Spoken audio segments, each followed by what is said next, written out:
Similar way, let us consider this triangle, that is O1BE. For this triangle, we are applying the cos theta. So cos theta, that is nothing but cos delta 1 is nothing but O1B by O1E. So that is because, see, so here theta 1, this becomes opposite, this becomes adjacent and hypotenuse.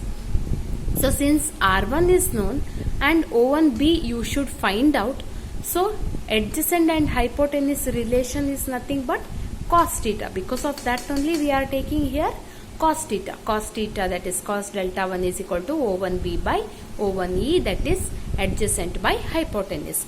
So finally from this we can write O1B as cross multiply this O1E into cos delta 1. So finally O1B becomes O1E into cos delta 1, where O1E, that is O1E is the radius, that is R1. So it is substituted.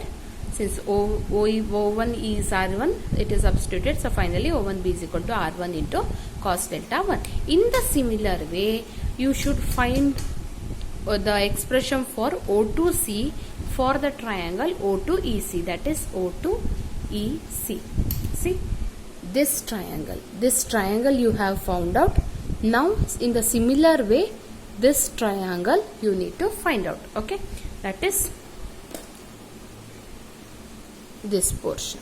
Okay, so this portion you are going to find out. In that you are going to find out what is O2C, that is R2 into cos delta 2. Again, from the figure, that is T1B is nothing but OT1 minus O1B.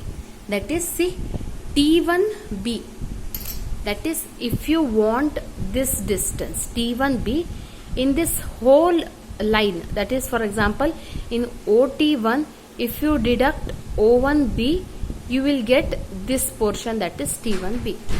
That is, T1B is nothing but, this portion is nothing but O1